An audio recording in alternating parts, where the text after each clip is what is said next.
രാവിലെ ഒരു കമൻറ്റ് കണ്ടു, 2 ലക്ഷത്തോളം, ഞാനൊന്ന് വായിക്കാം.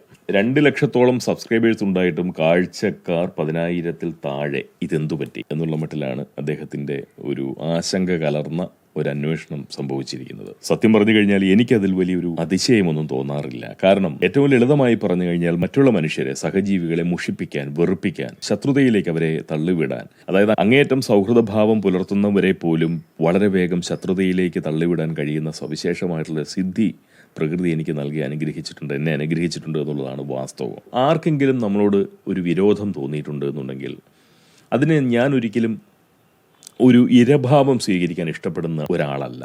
അതിൻ്റെ കാര്യം എന്താണെന്ന് വെച്ചാൽ, ആർക്കെങ്കിലും നമ്മളോട് വിരോധമുണ്ടെങ്കിൽ, ആർക്കെങ്കിലും നമ്മളോട് നീരസമുണ്ടെങ്കിൽ തീർച്ചയായിട്ടും അത് നമ്മുടെ ഭാഗത്ത് നിന്ന് അവർക്ക് ഒരുപക്ഷെ നേരായ നിലയിൽ തോന്നിയതായിരിക്കാം, അതല്ലെങ്കിൽ തെറ്റായ നിലയിൽ തോന്നിയതായിരിക്കാം. എന്തായാലും എങ്ങനെ തോന്നിയാലും, അത് തെറ്റിദ്ധാരണയുടെ പുറത്തായാൽ പോലും, അത് ശരിയായ ധാരണയുടെ പുറത്തായാലും, ആർക്കെങ്കിലും നമ്മളോട് ഒരു നീരസമുണ്ട് എന്നുണ്ടെങ്കിൽ, വെറുപ്പുണ്ട് എന്നുണ്ടെങ്കിൽ, വിദ്വേഷമുണ്ട് എന്നുണ്ടെങ്കിൽ, വൈരാഗ്യബുദ്ധി ഉണ്ടായിട്ടുണ്ട് എന്നുണ്ടെങ്കിൽ, അത് നമ്മളുടെ ഭാഗത്തു നിന്നുള്ള പിശക് കൊണ്ട് സംഭവിക്കുന്നതാണ്. അവർക്ക് അപ്രിയം നൽകുന്ന നിലയിൽ, അവർക്ക് വെറുപ്പ് നൽകുന്ന നിലയിൽ, അവർക്ക് വിരോധം നൽകുന്ന നിലയിൽ എന്തെങ്കിലും ഒരു പെരുമാറ്റമോ, അതല്ലെങ്കിൽ അവരുടെ പ്രതീക്ഷയ്ക്കൊത്തുയരാനോ, അവരെ തൃപ്തിപ്പെടുത്തുന്ന നിലയിൽ നമുക്ക് പെരുമാറാനോ അല്ലെങ്കിൽ ഇടപെടാനോ കഴിയാതെ പോകുന്നത് കൊണ്ടൊക്കെയാണ് സംഭവിക്കുന്നത്. അതുകൊണ്ട് ആർക്കെങ്കിലും നമ്മളോട് ഒരു വിരോധമുണ്ട് എന്നുണ്ടെങ്കിൽ തീർച്ചയായിട്ടും അത് വിരോധപ്പെടുന്നവരുടെ കുഴപ്പമായിട്ട് കാണേണ്ട കാര്യമില്ല. അവരുടെ വിരോധത്തിന് ഇരപ്പെടുന്ന വ്യക്തിയുടെ കുഴപ്പമായിട്ട് മാത്രമാണ് ഞാൻ കാണുന്നത്. അപ്പോൾ അതുകൊണ്ട് ഇവിടെ കാഴ്ചകൾ കുറയുന്നുണ്ട് എന്നുണ്ടെങ്കിൽ അതിൻ്റെ 100% ഉത്തരവാദി ഞാൻ തന്നെയാണ്. നമ്മുടെ ഈ ചാനൽ തുടങ്ങിയ ആദ്യകാലങ്ങളിൽ 10, 20, 25, 30 കാഴ്ചകളൊക്കെ നമുക്ക് കിട്ടിക്കൊണ്ടിരുന്നുള്ളൂ. ആദ്യമായിട്ട് നമ്മുടെ ചാനലിൽ ഹിറ്റായി എന്ന് വേണമെങ്കിൽ പറയാൻ കഴിയുന്ന ഒരു വീഡിയോയുടെ കാഴ്ചകളുടെ എണ്ണം എന്ന് പറയുന്നത് 700-ൽ കുറച്ച് മേളിൽ മാത്രമാണ്. കേരളം പോലൊരു പ്രദേശത്ത് കടുത്ത ഇടതുപക്ഷ വിരുദ്ധതയോടുകൂടി നമ്മൾ പ്രവർത്തിക്കുമ്പോൾ, അതല്ലെങ്കിൽ സുഡാപ്പികൾക്ക് എതിരെന്ന് നമുക്ക് തോന്നുന്ന വിധത്തിൽ പ്രവർത്തിച്ചു കൊണ്ടിരിക്കുന്ന ഒരാൾക്ക് പെട്ടെന്നൊരു വളർച്ചയോ സ്വീകാര്യതയോ ലഭിക്കാനുള്ള സാധ്യത കേരളത്തിലില്ല. അതല്ലെങ്കിൽ അതിന് ബദലാകുന്ന നിലയിലുള്ള ഒരു സംഘടിത സമൂഹത്തിൻ്റെ പ്രിയം പിടിച്ചു പറ്റാനുള്ള ഒരു കഴിവ് നമുക്കുണ്ടാകണം. എന്നെ സംബന്ധിച്ച് അതും എനിക്കുണ്ടായിട്ടില്ല. വിനോദത്തിൽ അധിഷ്ഠിതമായിട്ടുള്ള വിഷയങ്ങൾ കണ്ടെത്തി സംസാരിക്കുകയോ അതല്ലെങ്കിൽ അത് അവതരിപ്പിക്കുകയോ അത്തരം രീതിയിലുള്ള വീഡിയോകൾ ചെയ്യുകയോ ചെയ്തു കഴിഞ്ഞാൽ ആളുകൾക്ക് ആർക്കും വെറുപ്പ് തോന്നില്ല. ഇതിപ്പോൾ രാഷ്ട്രീയം പറയുന്നുണ്ട്, മതം നമ്മുടെ സംസാരത്തിൽ കലരുന്നുണ്ട്. ഇപ്പോൾ സ്വാഭാവികമായിട്ടും അത്തരം വിഷയങ്ങൾ സംസാരിക്കുമ്പോൾ കാഴ്ചകളും കുറയാൻ സാധ്യതയുണ്ട്. കാരണം പലപ്പോഴും അത്തരം വിഷയങ്ങൾ തന്നെ അപകടം പിടിച്ചൊരു വിഷയമാണ്. സ്വാഭാവികമായിട്ടും അപ്പോഴും ഒരു സംഘടിത സമൂഹത്തെയാണ് എപ്പോഴും ഞാൻ വിമർശിച്ചു കൊണ്ടിരുന്നത്. അപ്പോൾ അതുകൊണ്ട് അതിന് തിരിച്ചടി കിട്ടുക സ്വാഭാവികമല്ലേ? തീർച്ചയായിട്ടും അതെ. അപ്പോൾ പിന്നെ ഇടക്കാലത്ത് എങ്ങനെയാണ് വീഡിയോകൾ ഇട്ട് കഴിഞ്ഞാൽ 1 ലക്ഷം കടക്കുന്ന വീഡിയോകളൊക്കെ സംഭവിക്കുന്നുണ്ടായിരുന്നു. ശരിയാണ്. അതിന് കാരണം എന്താണെന്ന് വെച്ച് കഴിഞ്ഞാൽ ഈ 2.25 ലക്ഷത്തോളം അല്ലെങ്കിൽ 2,32,000-ഓളം സബ്സ്ക്രിപ്ഷൻ സംഭവിക്കുമ്പോഴും ഒരു കാര്യം മനസ്സിലാക്കണം. ഓരോ വീഡിയോ കഴിയുമ്പോഴും 10, 15, 20, 100 വരെയും സബ്സ്ക്രിപ്ഷൻ കൊഴിഞ്ഞു പോകുന്ന അവസ്ഥകളുണ്ടായിട്ടുണ്ട് ആദ്യകാലങ്ങളിൽ. എല്ലാ കാലത്തും അങ്ങനെ ഉണ്ടായിരുന്നു. വരുന്നവരെക്കാൾ കൂടുതൽ പോകുന്നവരുടെ എണ്ണമായിരുന്നു ആദ്യകാലങ്ങളിൽ ഉണ്ടായിരുന്നത്. എന്നാൽ അതിനൊരു മാറ്റം ഉണ്ടാക്കിയത് ഷാജൻ സാർ, അദ്ദേഹം മറുനാടൻ മലയാളിയിലെ ഷാജൻ സ്കറിയ, അദ്ദേഹം പോങ്ങനെ പരാമർശിച്ചുകൊണ്ടൊരു വീഡിയോ ചെയ്തപ്പോൾ ഏതാണ്ട് 40,000-ഓളം കാഴ്ചക്കാരാണ് ആദ്യത്തെ അദ്ദേഹത്തിൻ്റെ വീഡിയോയിലൂടെ സംഭവിച്ചത്. അത് കഴിഞ്ഞൊരു 5-6 മാസത്തിന് ശേഷം ഒരിക്കൽ കൂടി ശ്രീ ഷാജൻ സ്കറിയ നമ്മളെ പരാമർശിച്ചുകൊണ്ട് വീഡിയോ ചെയ്യുന്നു. അതെനിക്ക് ആലോചിക്കാൻ കഴിയാത്ത തരത്തിലുള്ള ഒരു കുത്തൊഴുക്കാണ് സബ്സ്ക്രിപ്ഷനിൽ ഉണ്ടാക്കിയത്. ഏതാണ്ട് 1 ലക്ഷത്തിലധികം ആളുകൾ അദ്ദേഹത്തിന്റെ സ്വാധീനം കൊണ്ട് മാത്രം നമ്മുടെ ചാനലിലേക്ക് വന്നിട്ടുണ്ട്. ഈ 2 വീഡിയോകളുടെയും അനന്തര ഫലമാണ് ഏതാണ്ട് 1.25 ലക്ഷത്തോളം അല്ലെങ്കിൽ 1.5 ലക്ഷത്തോളവും വരുന്ന സബ്സ്ക്രിപ്ഷൻ എന്ന് പറയുന്നത്. അപ്പോൾ യഥാർത്ഥത്തിൽ ഈ 2.25 ലക്ഷം നമുക്ക് സബ്സ്ക്രിപ്ഷൻ ഉണ്ടെങ്കിൽ അതിൽ 1 ലക്ഷത്തിൽ താഴെ മാത്രമേ എങ്ങനെ നോക്കിക്കഴിഞ്ഞാലും പോങ്ങൻ്റേതായിട്ടുള്ള ഒരു സബ്സ്ക്രിപ്ഷൻ എന്ന് പറയാനുള്ളൂ. അതിൽ തന്നെ ആളുകളെ ഞാൻ ഒരുപാട് പേരെ ഇങ്ങനെ വിമർശിക്കുക എന്ന് പറഞ്ഞാൽ വിരോധ ബുദ്ധിയോടുകൂടി അല്ല ഒരിക്കൽ പോലും വിമർശിച്ചിട്ടുള്ളൂ. പക്ഷേ എനിക്കത് മറ്റുള്ളവരുടെ വിരോധം എനിക്ക് സമ്മാനിക്കുന്ന നിലയിലായിപ്പോയി പലപ്പോഴും എൻ്റെ സംസാരം എന്ന് പറയാം. അതൊക്കെ എൻ്റെ ഒരു വിവരദോഷം എന്നോ അതല്ലെങ്കിൽ എൻ്റെ ഒരു സാമർഥ്യക്കുറവെന്നോ എൻ്റെ ഒരു കച്ചവട ബുദ്ധിയുടെ അഭാവം നോക്കിയേ പറയാൻ പറ്റൂ. പിന്നെ എൻ്റെ ഭാഷയിൽ വരുന്ന അശ്ലീലം കലർന്നതോ അതല്ലെങ്കിൽ സംസ്കാരത്തിന് നിരക്കാത്തതെന്ന് മറ്റുള്ളവരെ കൊണ്ട് പറയിപ്പിക്കുന്നതോ ആയിട്ടുള്ള പദങ്ങൾ വരിക, അതല്ലെങ്കിൽ പ്രയോഗങ്ങൾ കടന്നു വരിക, ഇതെല്ലാം സംഭവിക്കാറുണ്ട്. സ്വാഭാവികമായിട്ടും ആളുകൾക്ക് നമ്മളോട് വെറുപ്പുണ്ടാവും. ഞാൻ ജീവിതം ജീവിച്ച് പഠിച്ചു വരുന്ന ഒരാളാണ്. ഞാൻ പഠിച്ചിട്ട് ജീവിക്കുന്ന ഒരാളല്ല. സമൂഹത്തോളം വലിയ ഒരു ബന്ധു എനിക്ക് വേറെ ഇല്ല എന്നുള്ള വിചാരം കൊണ്ട് മാത്രം ഞാൻ ഈ സാമൂഹ്യ കാര്യങ്ങളെക്കുറിച്ച് കൂടുതൽ ആശങ്കയോടുകൂടി ഇങ്ങനെ സംസാരിച്ചു കൊണ്ടിരിക്കുന്ന ഒരാളാണ്.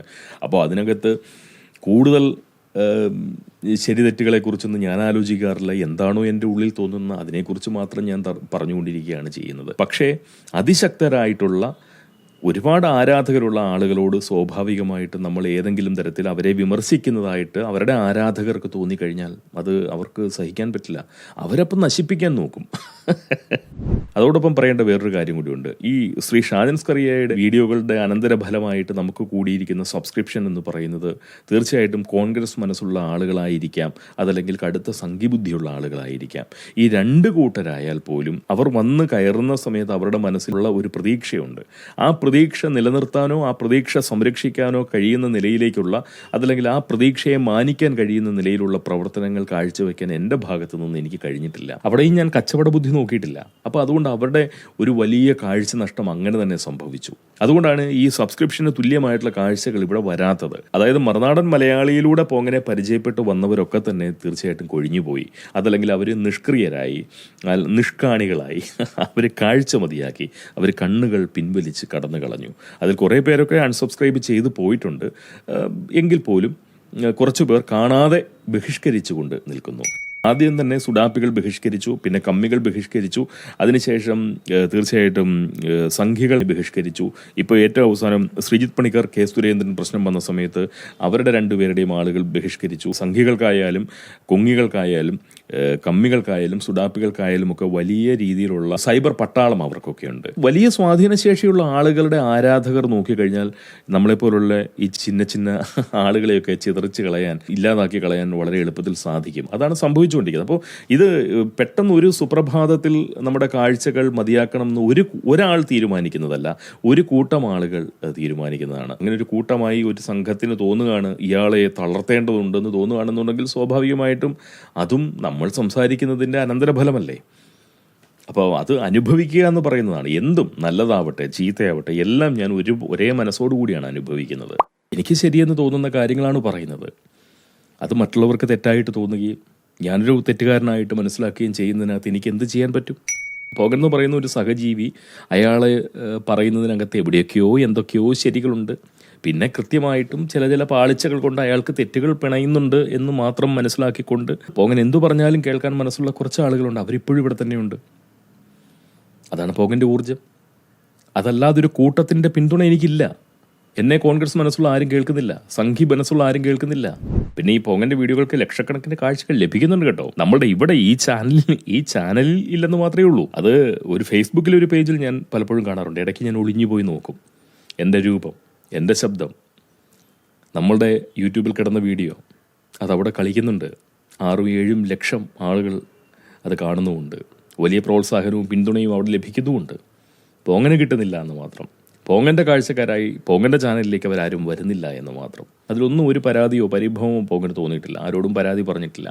ഞാനൊരു പ്രാവശ്യം ഇവിടെ ശ്രീ SKൻ്റെ ഒരു വീഡിയോ, ഫ്ലവേഴ്സ് ചാനലിൻ്റെ ഒരു വീഡിയോ എടുത്തുകൊണ്ട് അവർക്ക് അനുകൂലമായിട്ടാണ് പറഞ്ഞത്. പക്ഷേ പോങ്ങൻ്റെ ശൈലിയിൽ പറഞ്ഞപ്പോൾ അത് പ്രതികൂലമായി എന്ന് മാത്രമേ ഉള്ളൂ. എങ്കിൽ പോലും ആ വീഡിയോ 2 തവണയാണ് അവർ അത് സ്ട്രൈക്ക് തന്ന് എടുത്ത് മാറ്റിപ്പിച്ച് കളഞ്ഞത്. ഞാൻ ആരോടും എൻ്റെ വീഡിയോ കൊണ്ടുപോയിട്ടുള്ള ആളുകളൊക്കെ ഉണ്ട്. ഞാൻ ആരുടെയും എടുത്ത് പരാതി പറയാൻ പോയിട്ടില്ല. ഒരു വിരോധവും പറഞ്ഞിട്ടില്ല.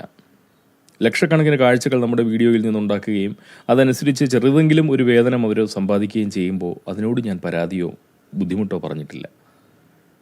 അതുകൊണ്ട് നമ്മുടെ വീഡിയോകൾക്ക് കാഴ്ചകളില്ല എന്ന് പറഞ്ഞു കഴിഞ്ഞാൽ അതിൻ്റെ അർത്ഥം നമ്മളുടെ യൂട്യൂബിൽ, നമ്മുടെ ഈ ചാനലിൽ കാഴ്ചകൾ സംഭവിക്കുന്നില്ല എന്ന് മാത്രമേ ഉള്ളൂ. ഇത് വീഡിയോ ഡൗൺലോഡ് ചെയ്ത് വാട്സാപ്പിലൂടെ പ്രചരിപ്പിക്കുന്ന ധാരാളം ആളുകളുണ്ട്. പിന്നെ നേരത്തെ പറഞ്ഞതുപോലെ പോങ്ങ വിരോധികളായിട്ടുള്ള ആളുകൾ തീർച്ചയായിട്ടും പോങ്ങനേക്കാൾ കരുത്തുള്ളവരും സാങ്കേതിക പരിചയമുള്ള ആളുകളാണ്. അവർക്ക് സാങ്കേതിക വിദഗ്ധരായിട്ടുള്ള ഒരു വലിയ പറ്റം ആളുകളുടെ സഹായങ്ങളും സഹകരണങ്ങളും സേവനങ്ങളും ഒക്കെ ലഭിക്കുന്നുണ്ട്. എന്ത് ചെയ്യാൻ കഴിയും നമുക്ക്? അതൊക്കെ അവരുടെ കഴിവായിട്ട് അംഗീകരിക്കുക. ഇപ്പം നമ്മൾക്ക് മേൽ വിജയം നേടുന്നവർ നമ്മളെക്കാൾ കരുത്തരാണ് എന്നുണ്ടെങ്കിൽ ആ പരാജയത്തെ നമ്മൾ വിജയമായി കണ്ട് ആസ്വദിച്ച് അടങ്ങി ഒതുങ്ങി നമുക്ക് നമ്മുടെ ജീവിതം മുന്നോട്ട് കൊണ്ടുപോകാൻ മാത്രമേ കഴിയൂ. ഞാൻ അതാണ് ചെയ്തുകൊണ്ടിരിക്കുന്നത്. എനിക്ക് ഒരു വിരോധവുമില്ല, ഒരു മുഷിപ്പുമില്ല. ശരിക്കും പറഞ്ഞു കഴിഞ്ഞാൽ അമൈരശിരസ്കൻ എന്ന് പറയുന്ന പ്രയോഗം പോലും പോകേണ്ട ഭാഗത്തു നിന്ന് സംഭവിച്ചതാണെന്ന് ശ്രീ ഷാജൻ സ്കറി അല്ലെങ്കിൽ ഷാജൻ സാർ പറഞ്ഞില്ലായിരുന്നുവെങ്കിൽ ആരും അറിയില്ലായിരുന്നു. പ്രശസ്തമായിട്ടുള്ള ഒരു സംഘി ഗ്രൂപ്പ് തീർച്ചയായിട്ടും അതിൻ്റെ ക്രെഡിറ്റ് കൊടുത്തത് ശബ്ദധാരാവലിക്കാണ്. അമൈരശിരസ്കൻ്റെ അമൈരശിരസ്കൻ എന്നുള്ളൊരു വാക്ക് ശബ്ദധാരാവലി ഇല്ല. എന്നിട്ട് പോലും ആരെങ്കിലും എന്നെ സംഘി എന്ന് വിളിച്ചാൽ ഞാൻ എന്തോ എന്നേ വിളി കേട്ടിട്ടുള്ളൂ. അതാണ് എൻ്റെ ഒരു രീതി. സത്യം പറഞ്ഞാൽ ഞാൻ ഒന്നിലുമില്ല. കമ്മ്യൂണിസ്റ്റുകാരുടെയും കോൺഗ്രസ്സുകാരുടെയും സംഘികളുടെയും സുഡാപ്പികളുടെയും എല്ലാവരുടെയും വെറുപ്പ് ഒരുപോലെ സ്വന്തമാക്കാൻ സാധിച്ച ഒരു മനുഷ്യനെ സംബന്ധിച്ച് 10,000 കാഴ്ചകൾ എന്ന് പറയുന്നത് മഹാത്ഭുതമല്ലേ? ഞാൻ അങ്ങനെയാണ് കരുതുന്നത്.